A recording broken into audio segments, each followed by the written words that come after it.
Hi, I hope everyone's having a wonderful fall. It's Dr. Jacqueline DuPont, the Gerontologist vlog, and I'm so excited to be here today to talk about some really interesting happenings in in-home care.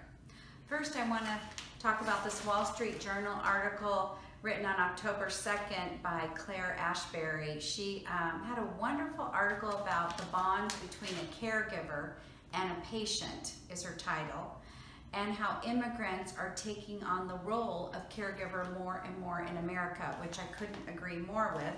She has an analysis down here of helping hands in the top regions that our immigrants are coming from in direct care, working in caregiving. The Caribbean was 26%, Central America 20%, Southeast Asia, such as the Philippines 14%, Western Africa 8%, South America 6%. We cannot thank these wonderful immigrants enough for taking on these jobs.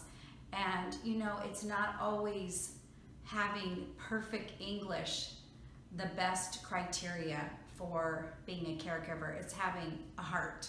The compassion and the heart just shines through, even with an accent, even with someone who's different. It really doesn't matter. And these older adults really can feel that. They can feel the kindness more than anything. And I appreciate everyone, of course, no matter what race or region or demographic they're from, even age. It just takes that compassionate heart. And this article was really interesting because the writer Claire really talks about something that is going away in our country, and that's the bond that a live-in caregiver gets while living in with a resident, or we would call it a client, or more often a patient. So you have an older adult who has Parkinson's, has a walker, and needs a companion, and having a live-in caregiver is so essential because that person is with them day after day, day and night. They sleep there, and the live-in loves it. And it's this quote of this one caregiver in here I absolutely love. She goes on and on about how much she loves her job. She loves not having to go home at night in New Jersey because she doesn't have to commute. And she loves having to stay there at night because she feels like there's more of a bond. They watch late night TV, they rest at the same time, they work, they go through this cute routine. She doesn't have her Uber or her bus to take, and she doesn't have to rush in the morning and stress herself out and stress her client out. But the most important part about the whole article was the bond, the love, the compassion. And live-ins are going away, especially in states like California, where, you know, we've pretty much said, due to one case of a security guard, I don't even know what the date was, of some legal case, these attorney-led lawsuits in California are out of control. We really need tort reform to include this live-in model that is going away just because of attorney-led lawsuits from employees who really would never sue, but do due to greed or money or whatever necessity.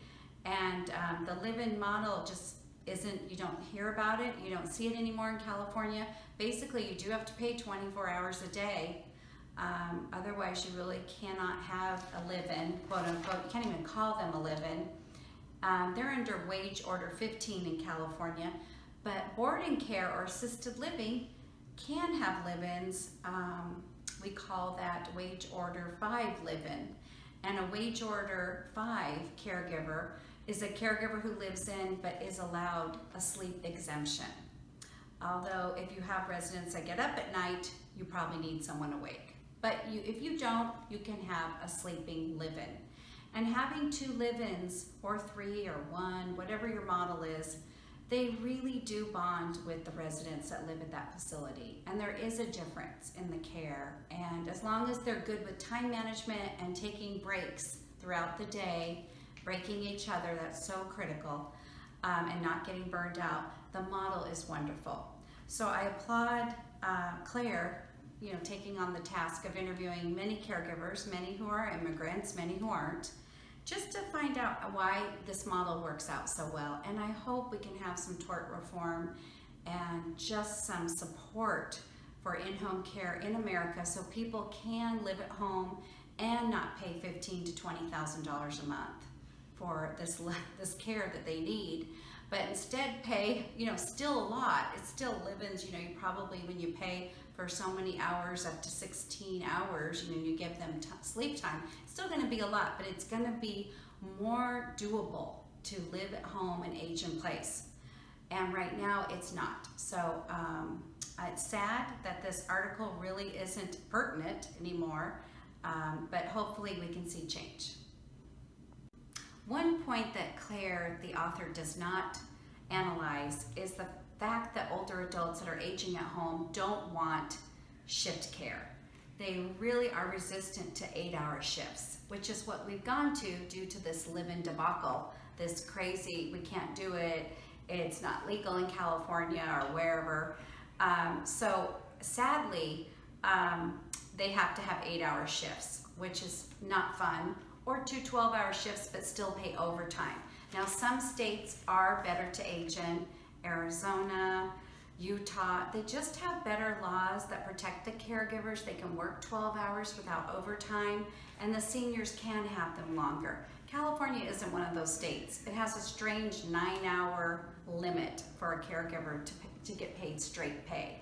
So, 9 hours isn't a lot for a senior. So a lot of them, if they need around-the-clock care, will need to have 24-hour care, and even if they're sleeping. So we do have to pay that live-in during their sleep time, which is sad. So I hope we can have some tort reform in this area, but the point that's valid here is she doesn't analyze what do the seniors really want, and they really do want to live in. That would be their preference. Thank you for listening. I really hope all of you contact me if you have any questions. Email me, go onto my blog. I would love to hear from you. Have a wonderful Halloween.